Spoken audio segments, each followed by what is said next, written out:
Hello learners, in this last video of the course Financial Management, we will discuss about mutual funds.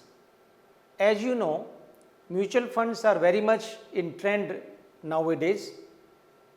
Now what a mutual fund is, how it comes into an existence and what are the different schemes of the mutual funds.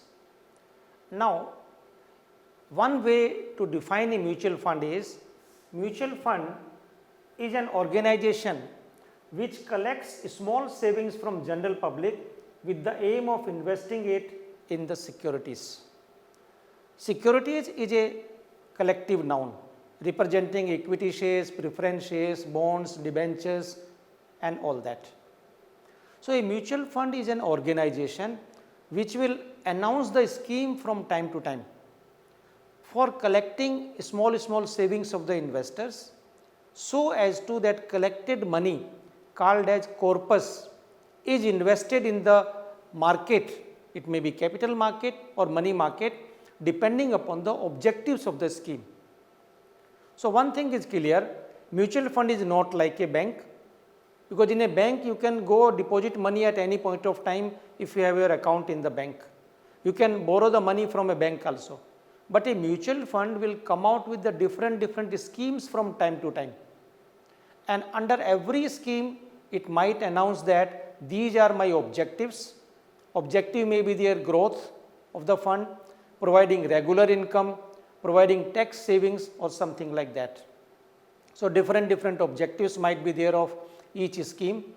Now, whatever money is collected under the scheme, that money is invested by the mutual fund on the behalf of contributors. So, contributors in the mutual fund or subscribers to mutual fund are called as unit holders. Now, why you call them unit holder or why we call them unit holder? Because shareholders is clear. Anyone who is holding shares of a company is called as shareholder. But what is unit holder? Because mutual fund, when they issue their instruments or they invite the deposit for the purpose of investing under different schemes, so they will be issuing units under each scheme. So, unit is the smallest representation of the corpus of the mutual fund, through which mutual fund will collect the money. So, you can say it is something like share in the mutual fund, but practically it is one of the smallest component to represent the corpus of the mutual fund.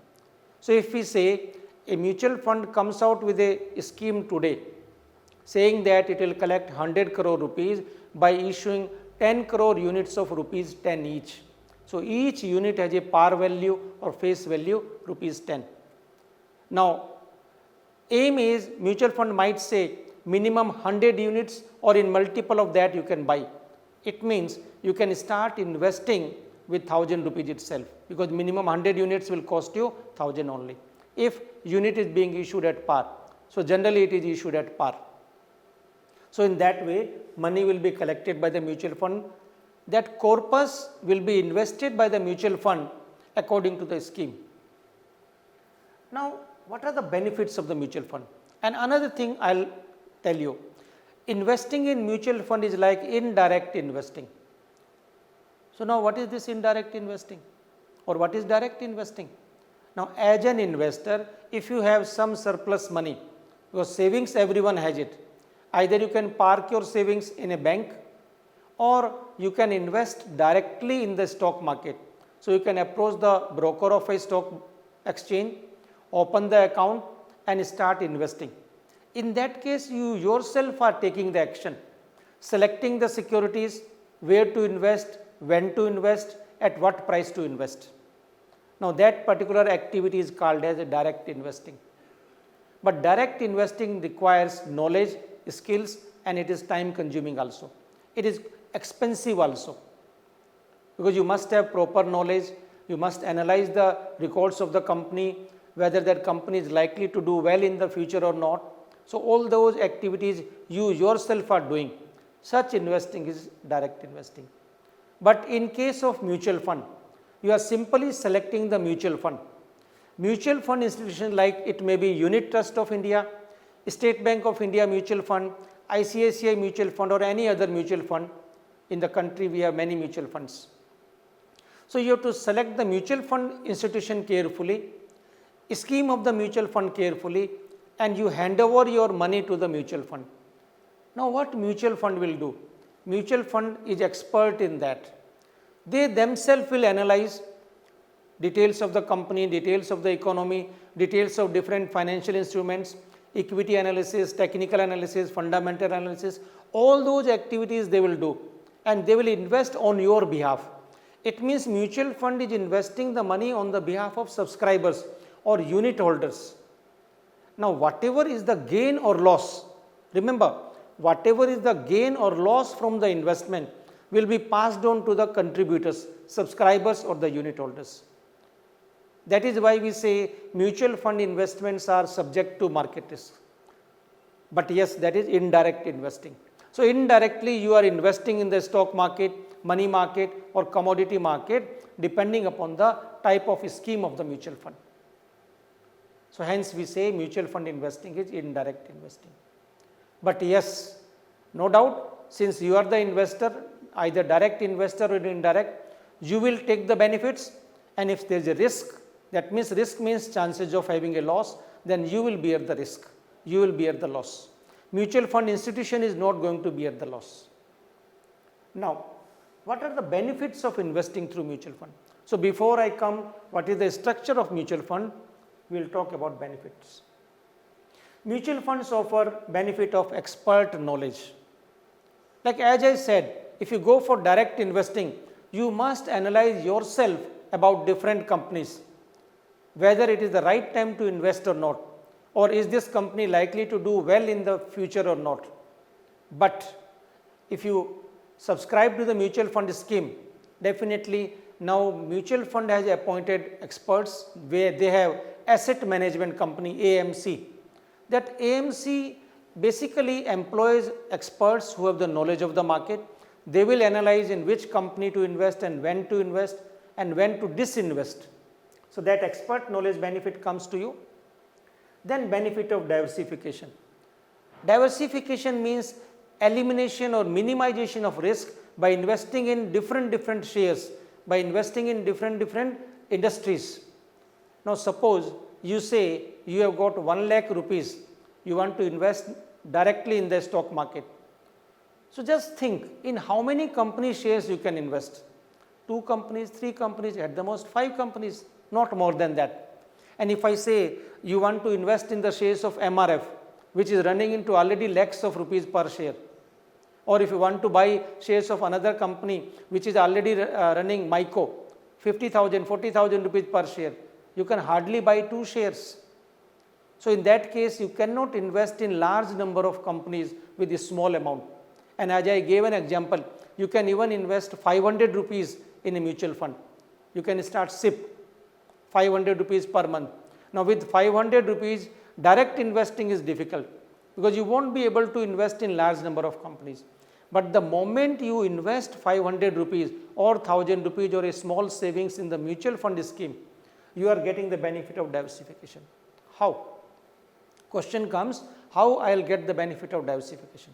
Now think of a situation, 1 crore people have contributed 500 each. So mutual fund has collected 500 crore. And this mutual fund is now investing in 100 companies. So indirectly your 500 rupees gets invested in all those 100 companies. And purpose of diversification is to eliminate the risk or to mitigate the risk. So when your money gets invested in broad number of companies, large number of companies in different industrial sectors, then definitely few sectors might do well in the economy, few might do poor and few might remain constant. Ultimately your risk gets diversified, risk gets hedged. So risk hedging is achieved with the help of diversification. So that benefit comes from the mutual fund. Then low cost of investing.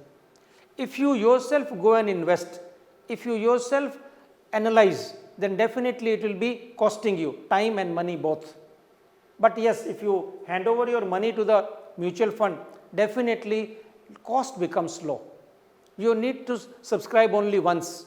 Now mutual fund will keep on doing it. So when mutual fund buys in bulk, their brokerage charges, service charges and all that will be low.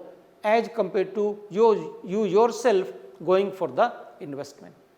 So, mutual fund offers low cost benefit, low time consuming also. Then risk sharing.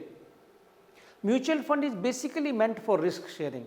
When large number of people make the investment, expert benefit is there, diversification is there, risk will always get minimized. So, that benefit is also offered by the mutual fund. Then what are the different constitutions of mutual fund organization? Because as we said, mutual fund in India, if you see the definition, mutual fund is an organization which collects small savings from general public with the aim of investing it in the securities. So, in India and almost in all the countries, mutual funds work on the principle of trusteeship. So, mutual fund organization is like a trust. Now, what are the different components or constituents of a mutual fund? We have something called as a sponsor. A sponsor is something like promoter, like for SBI mutual fund, State Bank of India is the promoter. For ICICI Prudential Mutual Fund, ICICI Bank is the promoter. For HDFC Mutual Fund, HDFC Bank is the promoter. So, promoter is called as the sponsor. Now, there has to be some mutual fund organization. So, SBI Mutual Fund is constituted in the shape of a trust. It works on the principle of trusteeship, and trusteeship means they are trustee of the money contributed by the unit holders, contributed by the subscribers. And what is the function of a trustee? Trustee is to safeguard the interest of the subscribers. So, they will safeguard the interest of the subscribers, they will see their money is kept in safe custody, their investment is safe, they invest judiciously so that investment gets the good return, and the same return after deducting some charges is passed on to the subscribers. So, mutual fund will simply deduct certain charges to manage their activities, because ultimately in the mutual fund organization we have the staff, they have certain other expenses also. So, all those expenses they will deduct, and remaining profit will be passed on to the contributors or mutual fund subscribers. Now, another constituent of the mutual fund is AMC, Asset Management Company. Asset Management Company is the one which employs experts who have the knowledge of the market, who have the knowledge of the regulation. They know how to analyze the company, how to analyze the performance of the economy, where to invest, where not to invest. All those activities are done by the asset management company. It means whatever money is collected by the mutual fund, that is basically an asset under management of the mutual fund. So, we have one term called as AUM, asset under management for the mutual fund. Now, whatever corpus, let us say 500 crore is collected by a mutual fund under a scheme which is launched today. So, within few days it is collected 500 crore. Now, these 500 crore rupees will be invested. Who will take the investment decision? AMC will take the investment decision. So, let us say duration of the scheme is 5 years. So, for the complete duration of 5 years, AMC will take the decision when to invest, where to invest, and when to sell the shares, when to buy the shares. So, that is AMC, Asset Management Company. And then custodian. Custodian is also associated with each mutual fund. Now, this custodian will keep the safekeeping of the documents or investment instruments, equity shares, preference shares, and all that. The custodian will keep the record of the details. Now, custodian can work for more than one mutual fund depending upon his activities, but yes, role of the custodian is whatever front activities have been done by the mutual fund. Front activities means buying and selling things have been done. They have placed an order to the broker. Broker has purchased the shares on the behalf of mutual fund. Now, who will maintain the record? Who will safe keep the documents if they are in the physical mode? Then custodian is there. Custodian will maintain all the records, that how much investment we have in which company and all that. So, all that activity is done by the custodian.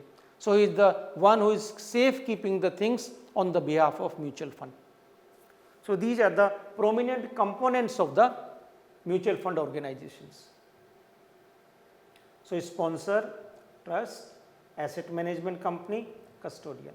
So, you can see it again.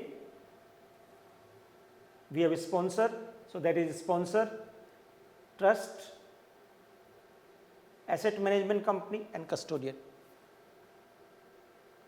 Now, how the mutual funds are regulated? As I said, every entity in the capital market and money market is subject to regulation.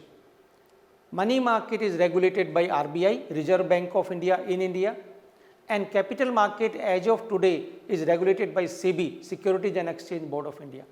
Insurance companies are regulated by IRDA, Insurance Regulatory Development Authority of India.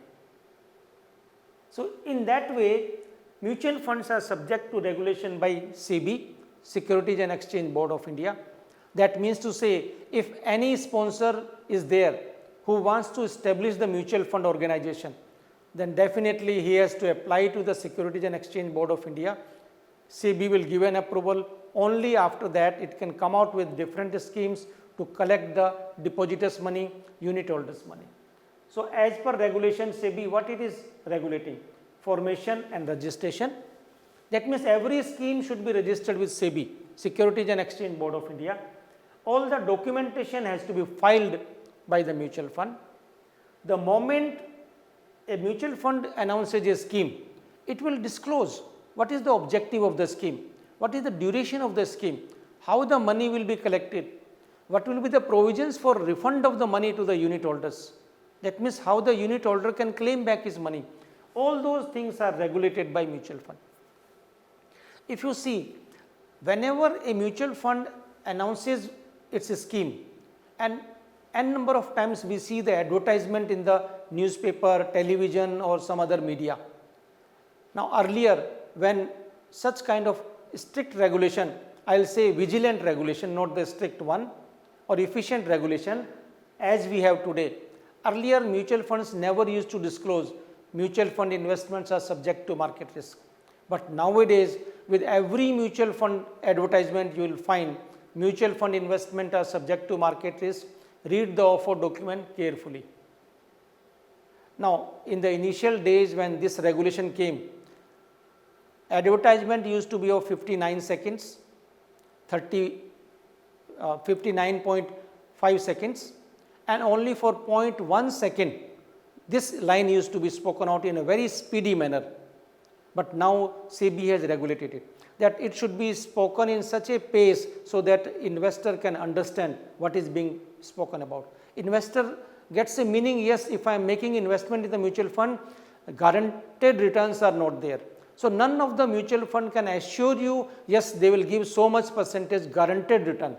Yes, they can say in the past we had earned so much return, same might be expected, but guarantee is not given by the mutual fund. That is why mutual fund investment are subject to market risk. So, who is regulating advertisement by the mutual fund? SEBI. Then investment by mutual fund will again be subject to the scrutiny and regulation by the SEBI.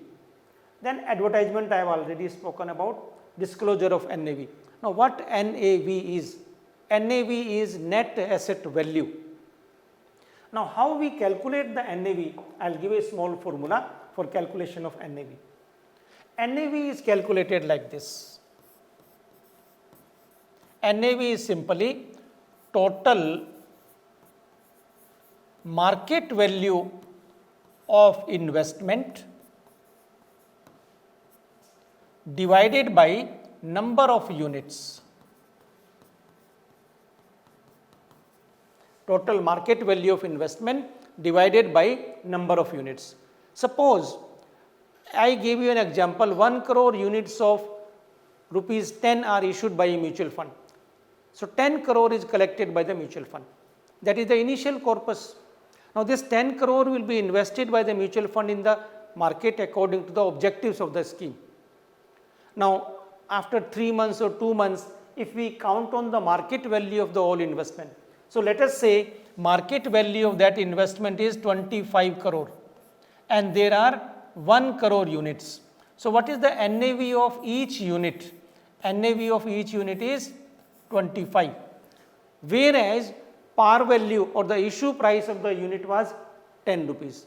So, in a way those who have purchased the units of the mutual fund, their each unit of rupees 10 has become of 25. If they want to sell it back, they can sell it either to the mutual fund subject to the provisions, or they can sell it in the market and they might get a price around 25 rupees. So, NAV is basically what is the investment worth of each unit as on a particular date. Now, SEBI regulates it. SEBI says every mutual fund should give a disclosure on a regular basis about its NAV under each scheme. So, let us say one mutual fund is having 100 schemes like Unit Trust of India, or it may be SBI mutual fund. Any mutual fund, let us say it has got 50 schemes. For each scheme they will announce the NAV separately. It means custodian is keeping record of every scheme separately.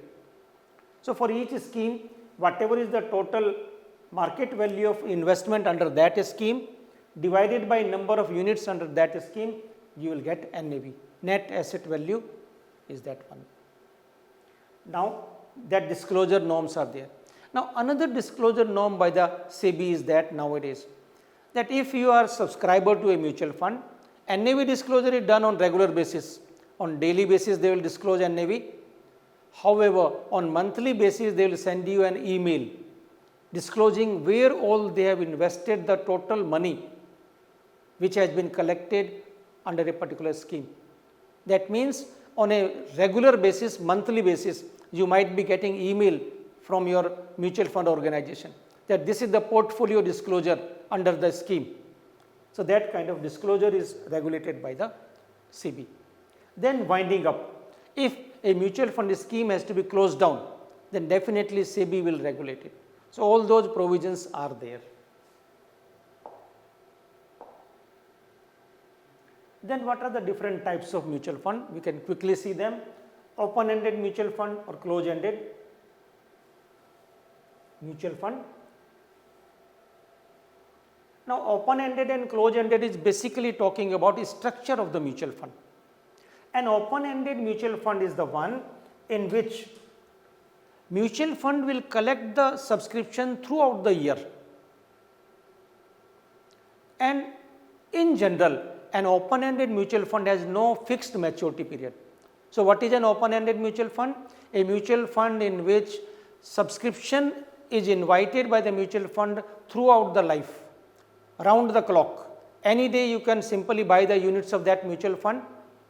Definitely when it is initial offer, NFO, new fund offer, it is called as NFO, new fund offer, then there will be a NFO period. So, generally NFO period is ranging from 30 days to 45 days. So, you can buy through NFO period or during the NFO period at the issue price, generally at par.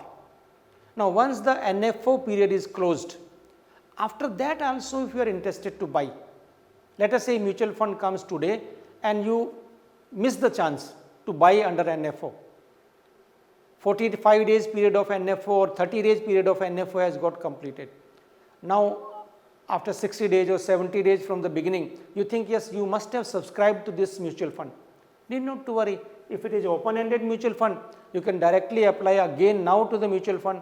Only difference will be there, you will be issued the units at NAV based price. So, mutual fund will disclose NAV based sales price for the mutual fund. So, sales price is something like this. Sales price is equal to NAV plus charges, and repurchase price is also there.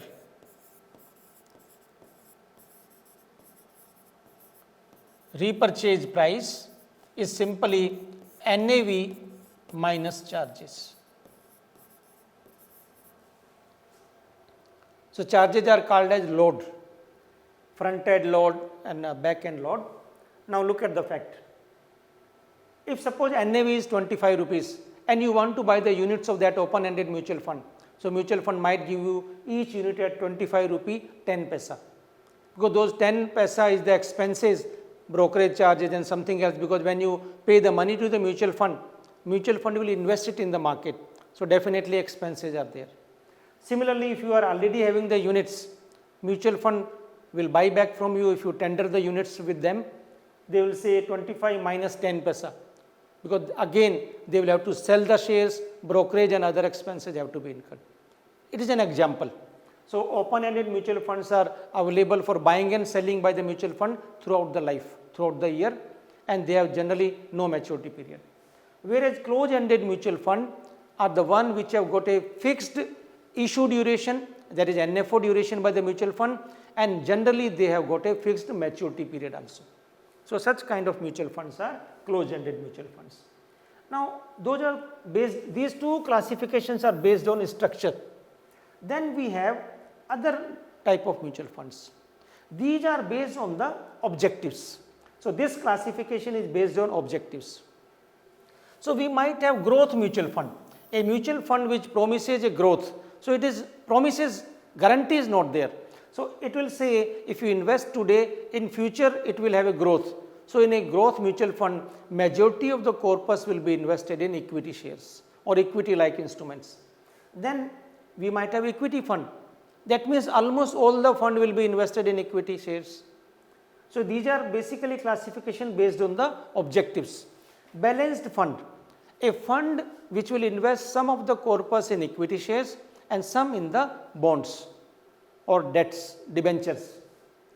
Money market mutual fund, as name suggests, majority of the corpus will be invested in money market instruments.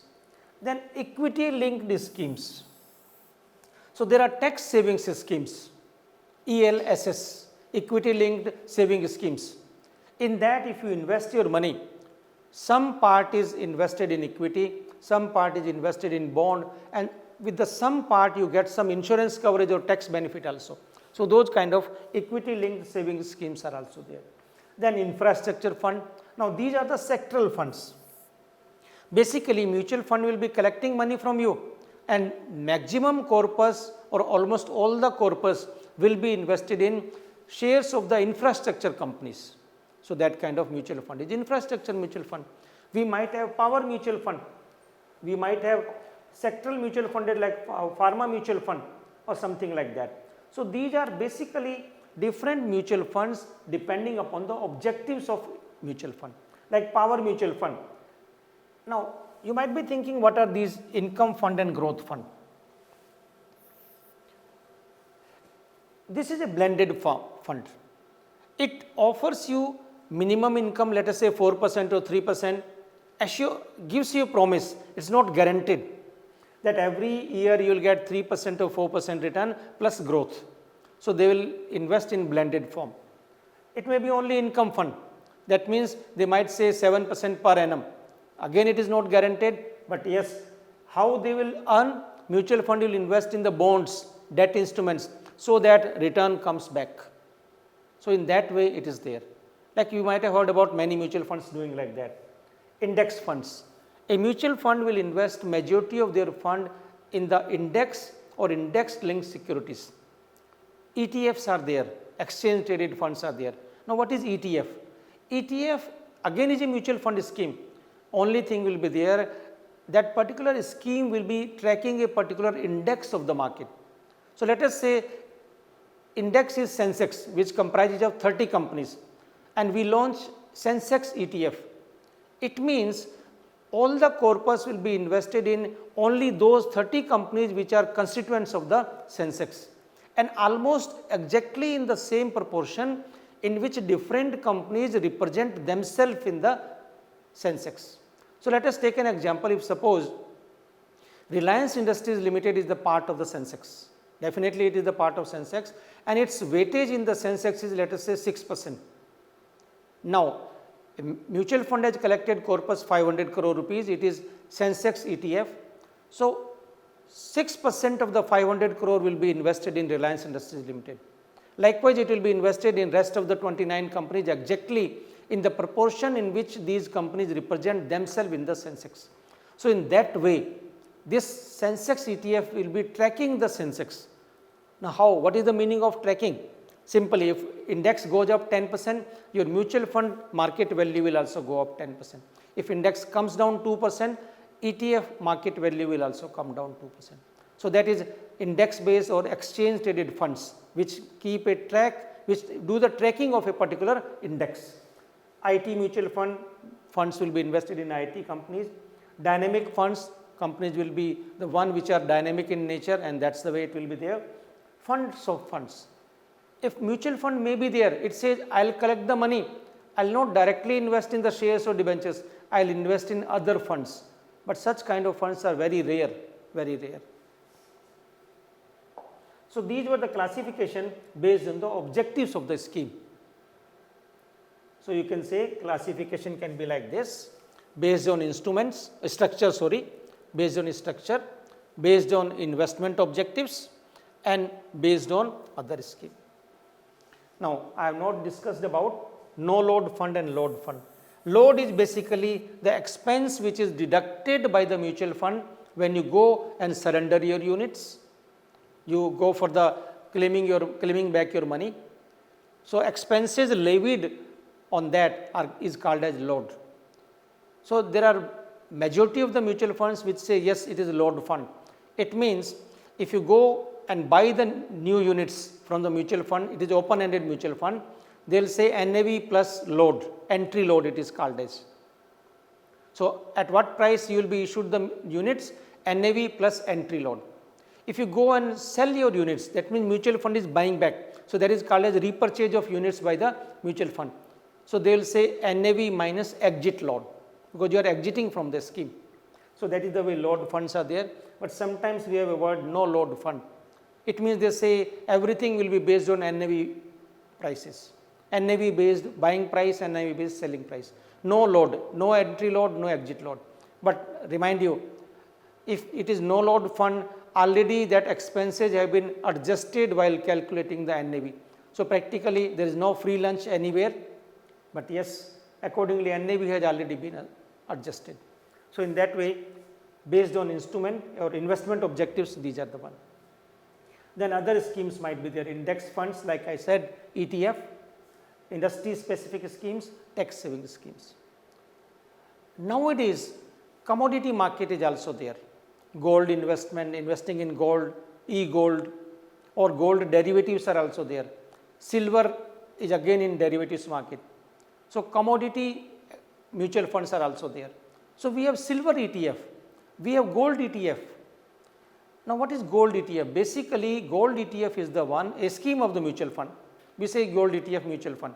So, gold ETF will be the one in which majority of the funds will be invested either in gold or gold based derivatives, so that the unit holders get the benefit as and when gold prices go up, they will have the appreciation in their NAV. Gold prices come down, they will have the reduction in the NAV value. It means indirectly those who are buying gold ETF or silver ETF or gold fund or silver fund, they are indirectly investing in gold and silver. So, that is the way those kind of ETFs are there. So, this is the way, dear learners, we have covered in nutshell mutual fund. So, mutual fund investing is indirect investing, I have explained you. Always take care, none of the mutual fund can guarantee that yes, we will give so and so return. So, I hope you have enjoyed the journey of all the 40 lessons. I hope you must have enjoyed it. Do it carefully. The course is really beneficial for you. I wish you good luck.